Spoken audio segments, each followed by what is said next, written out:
What is going on, Governor Chisgule here, and today I think we're going to take Minamoto to 6 stars. We're going to invest heavily in Minamoto and talk about cavalry. How do you choose which cavalry commander you want as your primary? How do you choose which one should be your secondary? And yeah, we're then going to put our money where our mouth is and star up Minamoto. If you like bleeding edge guides, you should totally like and subscribe. We've got more commander guides and war guides on the way. And we are sponsored by the makers of Rise of Civilizations. We are tremendously appreciative of that sponsorship. So, with that said, what is your primary decisions that you're making when you choose a cavalry commander? Who should be the primary? Who should be the secondary? And I would argue there's two categories of commanders that you have for a cavalry unit if you are going pure cavalry. And maybe there's even a third option we'll talk about toward the end. The two categories of options are the damage dealers and the mobility-focused commanders. Now, your damage-dealing choices for a pure cavalry unit would be Minamoto and Pelagius, and that is because both of those commanders have the skill tree. The skill tree influences the rage generation, and they can do a ton of damage. A ton of damage. They've got powerful nukes already, so generating more rage makes it pretty bananas. The alternative is to use a cavalry commander that offers you mobility. Those choices include Lancelot, Cao Cao, and also Dragon Lancer. Now, I wouldn't recommend Dragon Lancer unless you're like really early in the game and trying to win Mightiest Governor and you know what you're doing. So that really leaves you with Lancelot and Cao Cao. And this mobility tree offers a whole heck of a lot of ways to get into trouble and get out of trouble, which I think is pretty excellent. It does offer extreme mobility throughout the battlefield. So the choice that you're ultimately making when you think about having a mobility commander as a primary versus a damage-oriented commander as a primary is whether or not you think it's more important to get to where you're going and to be able to get out of trouble if you do get into trouble, or you think it's more important to completely slaughter your enemies when you arrive wherever it is that you're going. And look, like both types of cavalry units are plenty fast. They're real fast. So with that said, I'm leaning toward going the damage route. And that is in part because I am investing very, very heavily into Cao Cao right now. I put every legendary sculpture I've gotten pretty much since the beginning of the game into this commander, with the exception of the first skill on Richard I. Yeah, I'm heavily invested here. I'm all in on this strategy. So my sense is that I'm going to be so powerful that when I get where I'm going, I'm going to be strong enough. We'll talk in a little bit about why the talents in the cavalry tree already give you plenty of ways to escape. So when we talk about the type of build that I would plan to do, and I'll pull that up now, we'll talk in a minute about why I have this build here, really good for leading rallies. The route that I would go with Minamoto for a pure PvP perspective would be to grab the Feral Nature talent and to then make my way up the cavalry tree, grabbing charge so that I have a hasty retreat if I need it, and then this march speed talent. Now, if you're still leveling up Minamoto, and I will be for a while, I'm actually going to start with the Thoroughbreds talent, which is a small number of talent points, but across this tree, you're getting a total of 18% movement speed, which is kind of incredible. I don't have Thoroughbreds max right now. I need to do that. Anyways, that is a pretty awesome route to be going. My intention is to move my way up to the march speed talents that are in this cavalry tree on both ends of the middle, and to have the other points into the skill tree. And that is a heavy hitting unit that is taking advantage of rage generation rather than the top cavalry talents, which I think are actually quite good, reducing your skill damage, reducing the damage you would take, and also making it so you deal more damage at the start of combat. Now, if we take a look at the mobility tree, and we'll pull up Cao Cao to do that, If you think that having a cavalry unit is something you want, but you're not going to invest the 700 legendary sculptures, then what I might recommend is that a commander like Cao Cao is more appropriate. Because the mobility that he offers will help you get out of trouble quickly and to evade your enemies. And there's a couple of these talents that really help with that. One is Hasty Departure, which increases your movement speed when you leave a structure, which includes resource nodes on the map. So you can dart around from resource node to resource node, and you'll be very, very hard to catch. Lightning Charge increases your movement speed by 6%. Vortex makes it so that you decrease the march speed of your enemies, which I think is really handy for chasing folks down. You could potentially also grab Swiftness for getting away from your enemies, and I think this is a pretty good talent to be picking up. When you're attacked by an active skill, you gain, I believe it's 15% march speed for the next 5 seconds. And then Alacrity is also an incredible talent, making it so that you have a chance to resist enemy slows. So the key difference here between using either a Cao Cao or a Minamoto as a primary is this mobility tree versus the skill tree. Now the third type of commander you could pair with a cavalry commander would be a generalist. Generalists include commanders like Boudica, includes commanders like Joan of Arc, because they aren't committed to one type of unit, and they really would amplify what the cavalry units are already doing. Boudica, you know from my guide about her, is just an exceptional generalist, good with just about any commander, generating rage, reducing the rage of the enemy, blah, blah, blah. She's great. She's amazing. Joan of Arc, also still very, very, very exceptional. This skill Saint is very good, increasing the normal attack damage by 25%. She makes it so your unit's going to hit hard, and 30% defense is pretty sweet. It's also going to do a lot of rage generation, so if you had Minamoto as the primary doing a lot of damage, she's going to make it so that, yeah, he's going to have a lot more rage, and that rage engine becomes even stronger.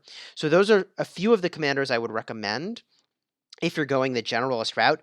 I suppose you could also have Scipio as the secondary commander in a generalist route. I just don't have as much experience with him in that capacity, and this Conqueror of Africa talent doesn't actually do anything for you in a PvP context. But in fairness, neither does the Gathering skill on Joan of Arc, neither does the Group Battle skill on Boudica. So Scipio is another option that could be pretty strong. To solidify my decision, I'm going to finish this next star on Minamoto. I'm going to do it. And a part of the reason that this is a good choice for me as well is that before the talent rework went live, I already had Minamoto at 5 stars. So the switching cost for me is actually kind of high if I wanted to go to Cao Cao. So we're going to invest some experience tomes into Minamoto. We've saved up an incredible amount of experience. I have actually not spent a single experience tome, with the exception of getting like the daily quest, in at least a month or maybe a month and a half. And so you might be wondering, like, how are your commanders leveled up so much? That is because I, at daily reset, travel around the map attacking Shrine Guardians and get an unbelievable amount of experience that way. I've got a video about that, link in the description. So let's star them up, and we'll keep a count of how many stars it's going to take. And you can see here I've got a lot of experience. I'm going to start with the highest tier of experience tomes, and we're going to crank them up. 47. Wow. It's a lot of experience, by the way. 2.2 million for this level. Ooh, this is a lot. We're doing it. We're committed to the plan. 2.5 million. No big deal. 2.8 million. All right. Ooh. Exceeding the amount. Okay, now we got to go down an experience tome amount. We'll do these 1,000 tomes. Bada boom. Level 50. Now, when we get this next star, we're going to get another 10 talent points, and at that point, we'll talk about the build I'm using, which is insane for PvE, really, really strong, and where I'm going to put my points. So, let's do this thing. Let's star him up. Oh, baby. How many stars is this going to take? So, I've got a video, link in the description, that talks about how you get the maximum amount of experience when you are starring up a commander. Normally, you don't mind if you get overkill experience when you're leveling up or when you're, I guess, starring up a commander, because there's an additional star behind it and it saves that experience. I don't know what happens if we go beyond 100% here, so we definitely don't want to waste any stars. Now, the way you want to do this is 5 of these regular stars and 1 special star. And that is how you get the maximum expected average amount of experience. If you wanted to get the most experience in a single attempt at starring up your commander, you would actually use, I believe it's 4 of these bundles of Starlight Sculptures, and here, I'll clear it out so you can see it. It's 4 of the bundles and 2 of the Blast. It would look like that. That is the maximum expected experience in a single hit. And you can see, like, it's 6.15% of the way to my next star, and it's a 60% luck chance. I mean, it's pretty impressive. So let's rock this. The reason we don't develop or auto-add is because it's going to use the wrong combination of stars. So here we go. Let's keep track of how many stars this is going to take. Oh, boy. Oh, crit. Solid. So we really want to crit right now when we're using this sculpture that has the 800 experience on it. That's like a huge win. Oh, baby. 2 crits. We're doing it, fam. We're doing it. We're leveling him up. I've 3 in a row. Yeah. All right. We're on the plan. We're all in. Here we go. We're going to use up the last of our bundles. Develop. That didn't crit. I don't think that crit. Okay. We're going to keep going. We should see more crits now because the Blessed Sculptures have 20% crit chance. Yeah. Okay. I've heard it's something like 350 sculptures to get all the way up. We're using our special sculptures here, which maybe we should be saving. The only situation in which you would want to save them is if you want to try to take one of your legendary commanders from 2 stars to 4 stars without leveling them up to 30. And the way you would do that is to use the combination of the 4 bundles with the 2 Blast. And that's how you would try to make that big jump. We are not trying to do that on any of our commanders, so I'm not worried about it. Here we go. Dude, we're up to 25%. The remarkable thing is that we're only at 25%. Ooh-wee. All right. We are going to get there. I might speed this portion up. So if my voice is talking really fast because I chose to speed it up, hopefully I sound like a chipmunk and that's really funny and you're getting a laugh. In the meantime, we're 37%. We're well on our way to a Minamoto that is a monster. A true monster. At this point, I suppose we can auto-add because this is all we have left. Yep. Now we can auto-add.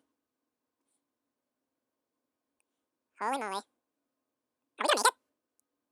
Are we gonna make it? I don't know if we're gonna make it. I keep cutting it really close. The last time I started up Minamoto, I cut it so close, it was unbelievable. And I'm actually having some anxiety here that we're not gonna hit the next star level. I'm not sure we have enough stars. I mean, I think we might, but like we're maybe gonna have like 50 left over. I don't know, what do you think? No. Are we even gonna have... This is gonna be close. This is gonna be like 20 sculptures left. This is a huge investment. Wow. There's nothing left but to keep pushing the buttons. I mean, we're all in. We're all in now. There's no turning back. Oh my gosh. I don't know. I don't know that we're gonna make it. We got 25% and 170 sculptures left. This is really close. This might come down to if I crit. This might come down to whether or not... Oh, these crits are crucial. These crits are so crucial right now. Come on, baby. I think it's gonna be close. I think we're gonna do it. Crits right now are the key. It's gonna be a long time before we invest in another legendary commander. Whoo! 89%? 90? Do we have enough? 92. We're not there yet. This is too close. Why do I do this to myself? Why do I do this to myself? Oh my gosh. I think we get there. I think we got it. Okay. I think I can crit, and a crit would be fine. Yep, a crit would still be fine, because we don't want overkill now. Okay. And now... we just finish it off. Did we do it? Success! Yes! All right. This is amazing. This is our first 6-star commander of any kind. Wow. Wow, we made it with like 50 some sculptures to spare. Okay, now let's talk about the talents and how this build I'm using is completely smashing in PvE. And what I've done is I've picked up thoroughbreds for movement speed because that's really important to me. I'm actually going to divert a little bit, I think, into a different tree. We'll talk about that in a second because I have a lot of talent points to spend. I also have Trophy Hunter for getting extra resources every time I kill barbarians. That just seems like amazing value to me. I've maxed out Killer Instinct, Domination, and Mighty Force, which does damage in raids. Or, I guess, rallies. Now, you might be wondering, why am I not doing Cavalry? Why am I not doing Cavalry? And that is because this is going to be my rally leader in the Karok ceremony, and so not every unit in my rally is going to be Cavalry. These talents are the ones that give me the most damage, and I'm then going to make my way over to get Feral Nature. It's possible that if I respec, I could get Feral Nature right now, but I would lose mobility, and like I actually kind of like the mobility. I don't like waiting when my units are traveling all over the map. So what I want to do is I think I can get Clarity. I think I can get Clarity and put some points into that. So I'm going to go that route now. And we're going to pick that up. I put my money where my mouth is. We got Rejuvenate first because it's really good for rage generation. And we got another 6% march speed right there, which is really good. And now we also get Clarity. So it's good that I went this route instead of immediately slam dunking my points into thoroughbreds, which would have prevented me from actually getting Clarity and maxing this out, which makes it so that I'm basically going to do 6% more skill damage after the start of the battle. If I were to use a talent reset, I could recoup 2, 4, 5, 6. I could potentially get 9 points back, which would let me max out Feral Nature. And if I find that the new bosses that are coming in the next patch, if I find that the Karok ceremony is too hard, I will definitely do that so that I get more punch. And okay, so I don't have as much movement speed. That's not as really as important for the rally portion of what I'm doing with this commander. So my friends, I hope this video was helpful. If you're thinking about which commander you want to power up, I would steer most people in the direction of mobility. But if you're a heavy spender or you're going to invest everything you've got into your cavalry, then you could go the route of using a nuking commander as the primary. And in that case, you're sacrificing mobility for just brute strength, and sometimes might is right. So if you like this video, please do like and subscribe. I really am a new content creator, so that really means a lot to me. And until next time, you have fun smashing the kingdom.